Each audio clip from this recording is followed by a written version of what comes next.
YTN 라디오 이동의 뉴스 정면 승부 2부 시작합니다. 뉴스 정면 승부에서만 만나볼 수 있는 고퀄리티 정치 토크 여의도 정면 승부 시간입니다. 오늘은 더불어민주당 윤관석 의원 그리고 국민의힘 윤영석 의원 나와 있습니다. 두 분 어서 오십시오. 예, 안녕하십니까. 반갑습니다. 네, 안녕하십니까. 윤영석 의원입니다. 자, 일단 여당 야당 다들 당내 큰 선거를 앞두고 있는데 먼저 여당부터 좀 살펴보죠. 여당 전대가 이제 5월 2일이니까 다음 주네요. 다음 주에 예정돼 있는데 일단 흥행이 좀 어렵지 않겠느냐 이런 이야기가 나옵니다. 어떻게 보십니까? 예, 저희가 4월 재보궐선거 참패 이후에 지도부가 선거 패배에 책임을 지고 총사퇴를 했습니다. 5월 2일 전당대회는 이미 잡혀있던 건데요. 그걸 연기하고 비대위를 할까 하다가 지금 코로나 국면이기 때문에 좀 빨리 관리형 비대위가 들어와서 5월 2일 전당대회를 예상대로 치르자 해서 진행을 하고 있습니다. 후보는 3명이 나왔는데 예. 시간이 한 2주 조금 넘게밖에 안 되고 예. 또한 이 코로나 상황 때문에 저희가 전국 순회 과거에 소위 체육관에서의 대회라든지 이런 걸 전혀 못 하고 있는 상황입니다. 예. 그래서 권역별 거점에 가서 특정 장소에서 후보와 최소한의 인원만이 참석한 가운데서 연설을 하고 이걸 온라인으로 중계하는 방식으로 하다 보니까 예. 현재 오프라인에서 대규모 집회를 못 하다 보니 여러 가지 한계가 있는 것 같습니다. 그래서 후보 간에 지지자들도 모이고 해서 열기도 고조되고 또 거기서 정책 선명 경정도 하고 해야 되는데 이런 데 제약이 좀 많이 있다는 상황을 말씀드리도록 하겠습니다. 게다가 모든 언론에서 지적하는 부분인데 그 친문 강성 당원들의 눈치를 너무 보는 거 아니야 후보자들이. 그러면서 당심과 민심은 다른데 너무 당심만 쳐다보고 있다. 이런 지적은 어떻게 보세요?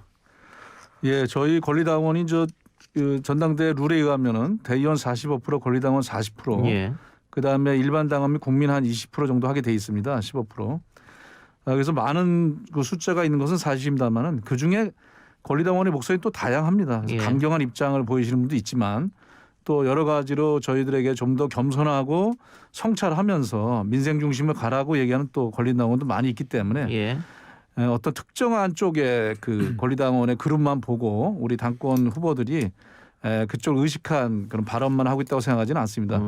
다만 저희가 거대 여당이고 책임을 지는 정부와의 집권 여당인 만큼 반성도 철저하게 하되 또 국민의 목소리도 민심도 겸허하게 경청을 하되 정책적으로는 경쟁을 현재 하고 있는 상황입니다. 본격적인 당의 혁신은 전당대회 끝난 이후에 이루어질 수 있다 이렇게 봅니다. 알겠습니다. 자, 야당은 여당의 전당대회 준비까지 어떻게 보고 계세요? 예, 우선 이번 민주당의 전당대회는 지난 4월 7일 서울시장, 부산시장 이 보궐선거의 패배의 원인이 무엇인가에 대한 민주당의 처절한 자기 반성으로 예. 출발해놓은 저는 생각합니다.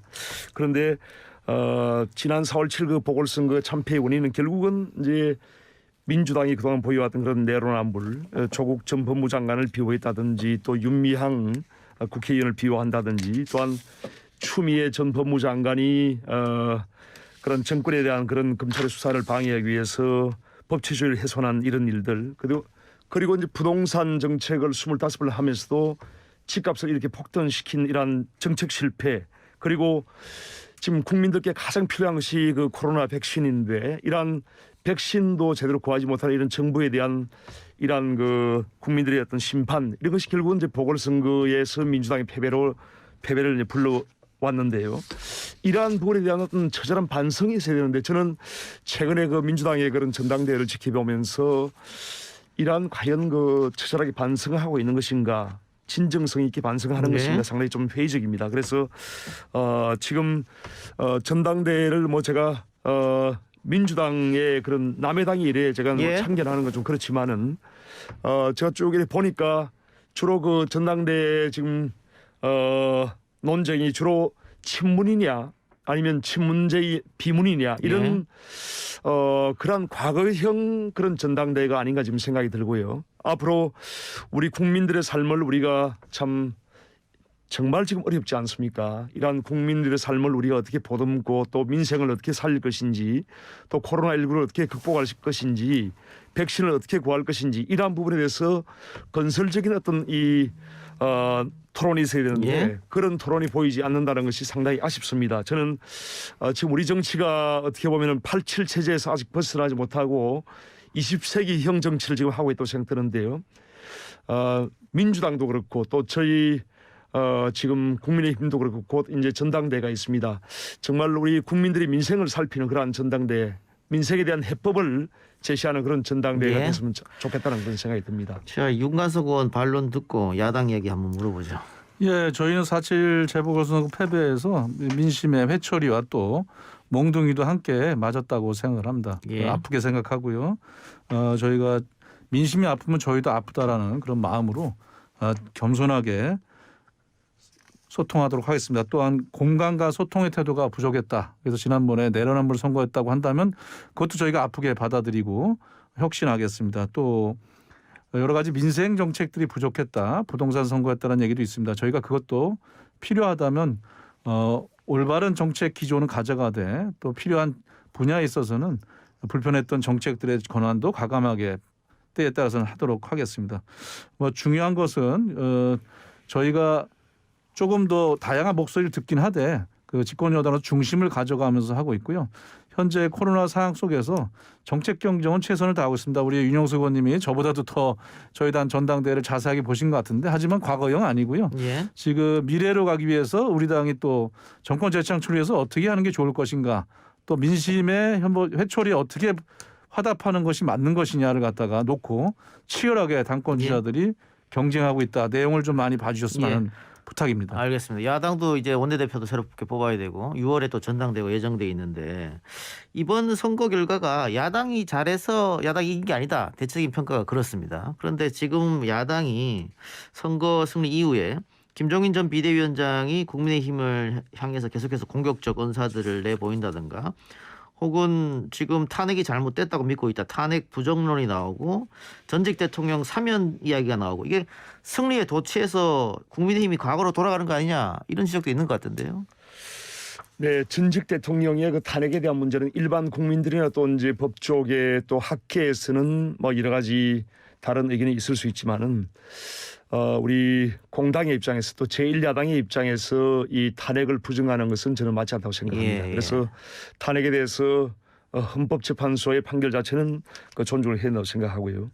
그 외의 것은 이제 역사적인 그런 판단에 맡겨야 된다고 생각하고 그다음에 지금 뭐 최근에 사면 문제도 이제 나왔었는데 뭐 당내에 여러 가지 이제 그 이론 좀 다른 의견들이 있습니다. 각자의 그런 생각은 존중해야 된다고 생각하는데 이러한 사면과 또 탄핵 부정 문제가 제기되면서 상당히 당내 지금 상당히 혼란이 제기되고 있고 또한 우리 당이 과거로 그 탄핵의 강을 건너지 못하고 다시 과거로 가지 않는가 하는 그런 상당히 우려가 있기 때문에 저는 개인적으로 이 당내에 의원들께 그런 부분을 좀 자제해 주실 것을 항상 그 말씀을 드리고 있습니다. 예. 그런 상황이고 지금 이게 이제 결국은 이러한 그 탄핵을 당하고 또 지금 현재 문재인 대통령도 또다시 퇴임 후에 상당히 어떤 불미스러운 그런 일이 있지 않을까 하는 국민들이 우려하고 있는 상황인데 이러한 그 전직 대통령의 그 이러한 불행의 악순환의 고리 이것은 우리가 반드시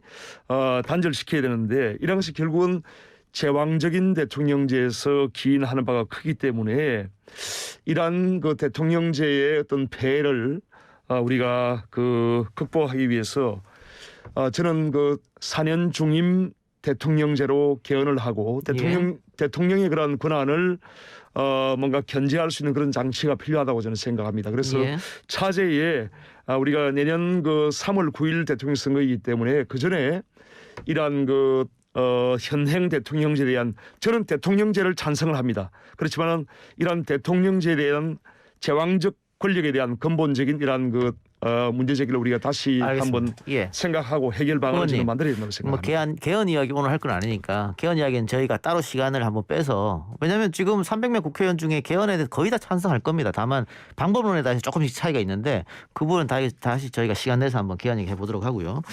그 지금 윤 의원님 말씀처럼 이게 여론조사에도 나오는데 탄핵 부정 발언 그리고 사면 이야기 하고 나서 국민의힘 지지율이 약간 떨어졌고 민주당 지지율이 좀 올랐거든요. 당 지지율이.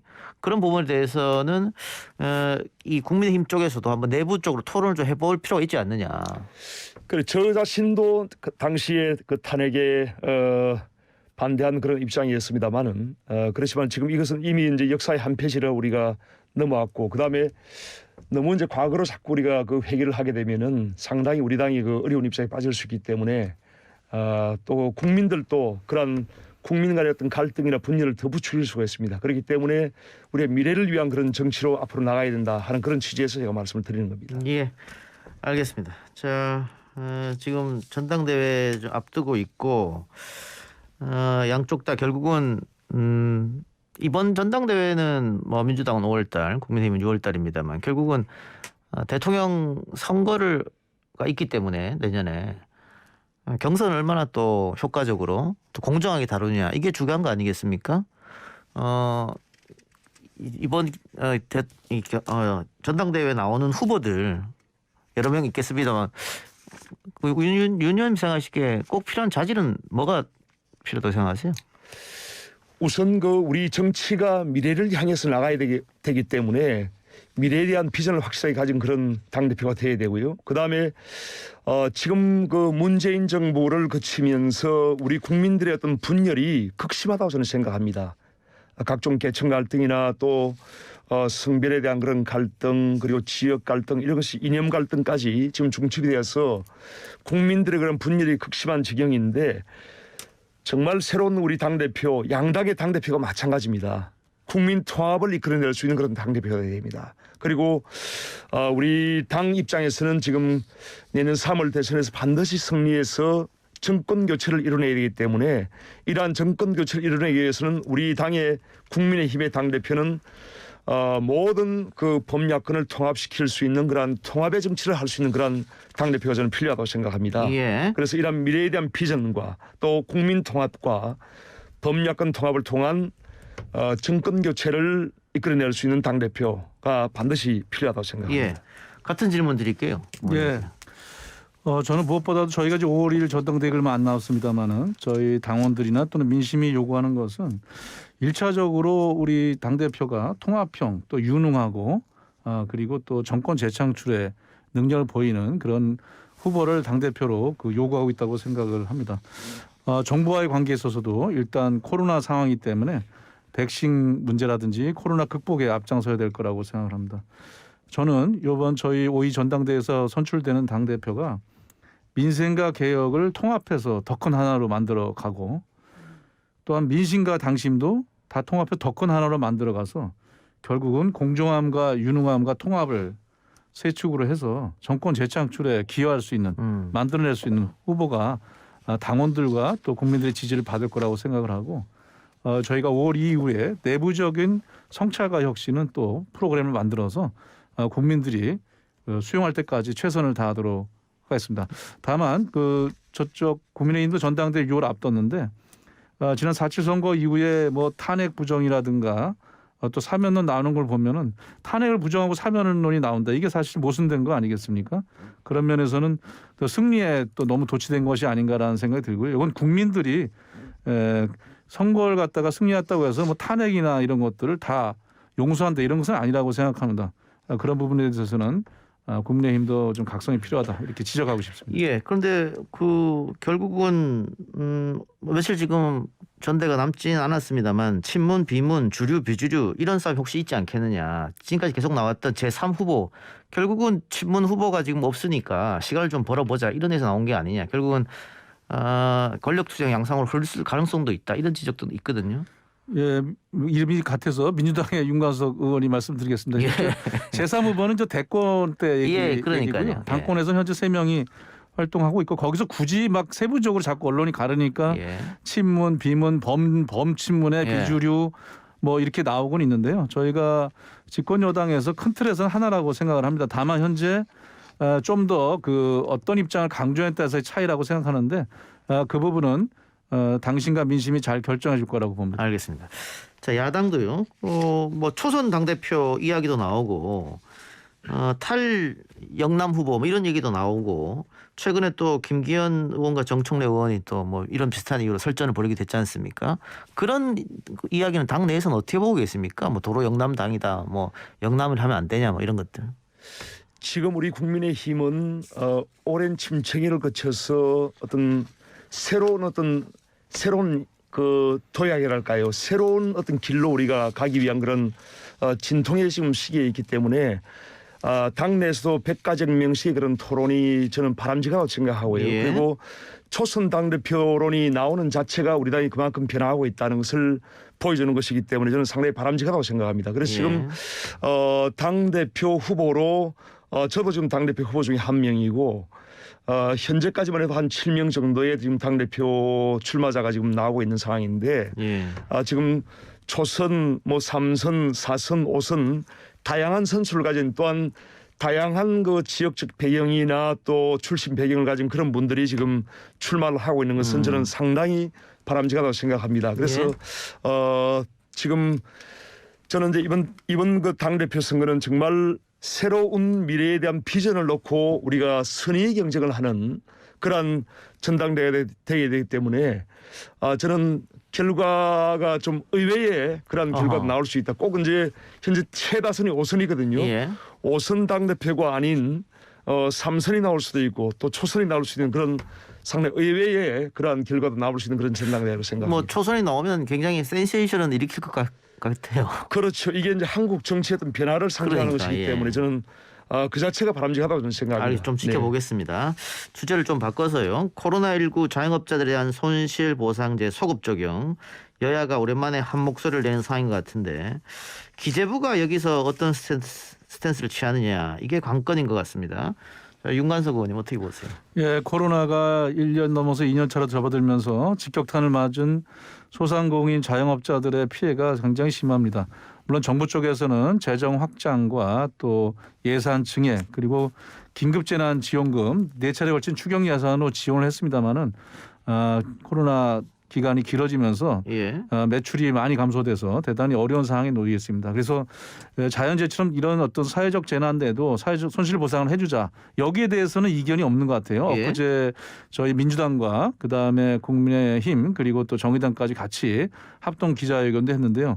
문제는 이제 이거 소급 적용에 대한 문제라고 보여집니다. 소급 적용에 대해서 현재까지는 국회와 당에서는 이 부분도 좀 진행을 시키자라는 입장을 갖고 있고 반면에 이제 기재부의 재정 정책을 담당하는 정부 쪽에서는 이 소급 적용의 대상이라든지 기준이라든지 또 시점이라든지 그리고 이 재원 문제 때문에 여러 가지 그 난색을 표명하고 있는 것 같습니다. 그래서 이 부분에 대해서는 아까 말씀드린 몇 가지 쟁점들을 가지고 좀 더 심도 있는 논의가 필요한 상태인데 저희 당과 국회에서는 좀 더 적극적이고 전향적인 검토를 요청하고 있는 상황입니다. 위헌 논란은 어떻게 극복하실 생각이세요? 예, 그 부분도 함께 법률적 검토도 이루어질 거라 봅니다. 예, 야당은 반대 없습니까 이 부분에 대해서?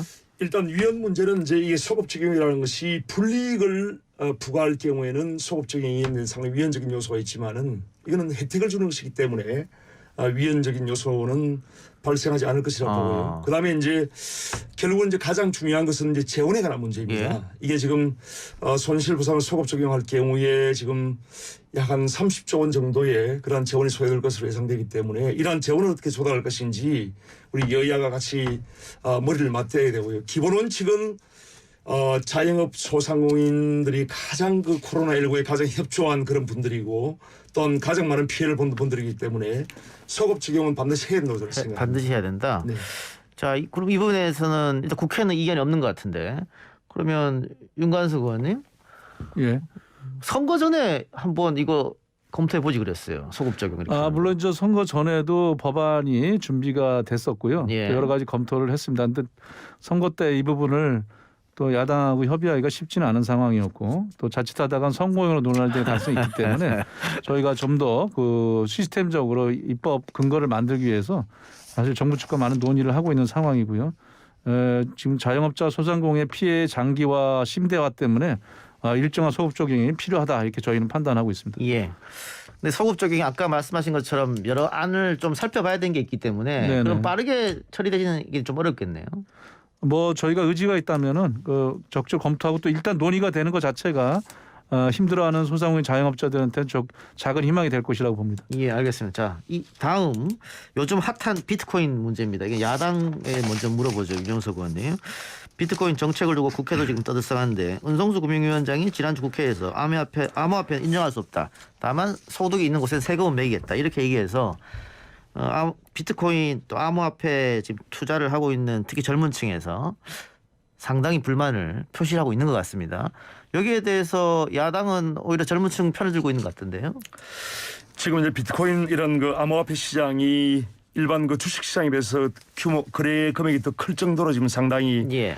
그런 양상을 보이고 있는 상황이기 때문에 금융위원장은 굉장히 책임 있는 말을 해야 되고 또한 그 준비된 그런 뭔가 발언을 해야 되는데 제가 보기에는 전혀 준비되지 않은 그런 발언을 함으로써 시장에 상당한 그 혼란이 생기고 또한 젊은 층들에게 상당한 실망감을 줬다고 저는 생각합니다. 예. 이 암호화폐에 관한 문제가 생긴 게 벌써 상당히 오랜 시간이 지났거든요. 예. 특히 이제 2017년도에도 이런 그 화랑장세가 왔었고 그 뒤에 좀 침체했다가 다시 이제 그 화랑장세가 오고 있는 그런 상황인데 현 정부가 이런 그 암호화폐 시장에 대해서 전혀 지금 준비를 안 했습니다. 그래서 관련 어떤 법적인 그런 규정이라든지 또 암호화폐 시장의 어떤 기준이나 원칙에 대해서도 전혀 지금 이걸 제도화시키지 않았기 때문에 지금 어떻게 보면 상당히 이거 혼란스러운 그런 상황이거든요. 예.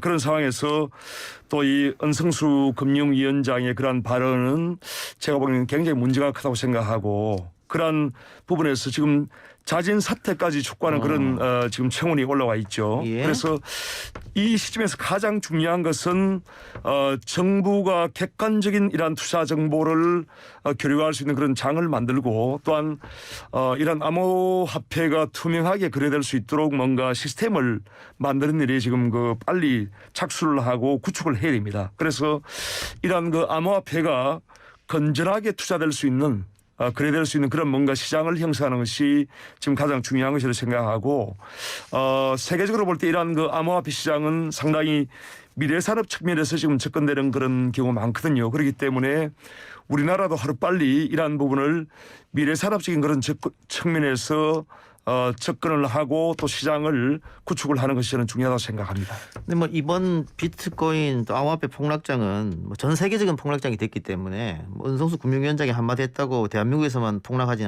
않았으니까요. 다른 외국 전문가들도 비트코인은 다단계 금융 사기다, 도박이다 이런 식으로 얘기를 했는데 지금 야당은 그러면 이거를 어떻게 뭐 법적 제도적으로 안으로 들어와야 된다 이렇게 우선 생각하신 겁니까?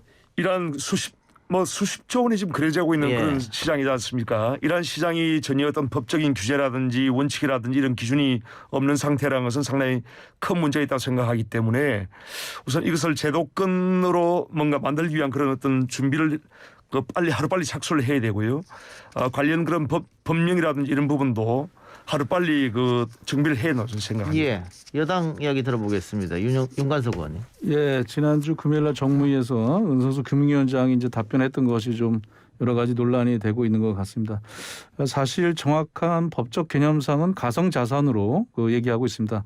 그 전에는 저 사인 간의 거래로 해서 그동안 방치돼 왔고 또 암호화폐라든지 뭐 다른 여러 가지 이름으로 가상화폐 뭐 이렇게 불리던 것들이 2020년에 특정 금융 거래 정보의 보고 및 이용 등하는 법률 일명 특검법이라는 걸 개정하면서 가상자산으로 법적 개념을 잡았습니다. 다만 이제 이게 통화로 인정되어 있지는 않습니다. 통화가 되기 위해서는 통화 기능을 하기 위한 가치의 안정성이라든지 이래야 되는데 가상자산은 워낙 가치 변동이 지금 현재 심하지 않습니까? 예. 또 현재 실제 지급 수단으로 통용되는 경우도 뭐 아주 제한적이기 때문에 뭐 거의 없다고 봐야죠. 예, 아마 이제 가상자산이라는 용어를 법적 개념을 부여하다 보니까 최근에 과열되고 이런 부분들에 대해서 좀 주의를 주기 위한 그 논의였다고 생각을 합니다. 다만 이 부분에 대해서는 가상자산이 어떻게 미래에 발전될 것인가에 대해서는 세계적인 전문가들도 심지어 미국 시장을 포함해서 앞서간다는 선진국에서도 지금 전문가들 간의 이견이 다양하게 있습니다. 극단적인 그 평가가 서로 나아가고 있는 상황이기 때문에요. 또 유동성이 워낙 심해서 금융 투자라기는 상대적으로 뭐 어려운 분야인데 예. 또 위험성이 굉장히 높습니다. 근데 국내에서 참여하시는 분들은 굉장히 이제 젊은 층들이 그렇죠. 일종의 가상자산 투자 열풍까지 있다고 할 정도로 참여를 하고 있기 때문에 이 부분에 대한 여러 가지 앞으로의 그 금융당국의 입장이나 이런 게 필요한 것 같습니다. 현재 제가 알기로는 이제 금융당에서 일단 정확한 조사를 하겠다는 거 아니겠습니까? 예. 그래서 현재 거래소라고 얘기하는 부분들 이런 부분들에 대해서 정확하게 이제 등록을 받겠다. 여기에 대해서 거래소 책임질 수 있는 것인지 정확한 어떤 그 근거가 있는 것인지 뭐 이런 부분들이 진행이 되면서 특검법 개정 이후에 필요한 더 추가적인 제도적인 그 과정, 안착 과정들에 대한 논의가 있을 거라고 생각합니다. 미국이나 싱가포르에서는 이것을 이미 상품거래소에서 요건을 갖춘 가상자산을 상정해서 예. 투자자 보호 조치도 하면서 거래가 이루어지게 하고 세금도 매기고 있죠. 자본시장법 개정으로. 하지만 아직 우리가 거기까지 갈지에 대해서는 1차 조사를 하고 그리고 나서 관련한 여러 가지 위험 요소들에 대한 판단을 통해서 가상자산 암호화폐라고 얘기하는 부분들에 대한 비트코인 정책이나 그 코인 정책에 대한 것들이 종합적으로 정리될 필요가 있다고 생각을 합니다. 아마 논란이 더 심해졌던 것은 그 세금을 내년부터 이제 매기겠다 이렇게 하니까 수익이 있는 곳에 이제 세금이 있다라는 원칙은 있지만 그러나 세금을 매기면서 왜 전혀 다른 조치를 하지 않느냐 이런 것이기 때문에 일단 조사부터 시작하면서 관련한 내용들을 저희가 좀 빠르게 준비할 필요가 있다고 보여집니다. 예, 어쨌든 지금 아까 뭐 윤 의원님 말처럼 주식보다 자산이 더 많이 들어와 있기 때문에 어쨌든 금융당국이라든가 정책당국이라든가 정치권에서 머리를 맞대고 한 논의의 장을 마련해야 될 것 같고요.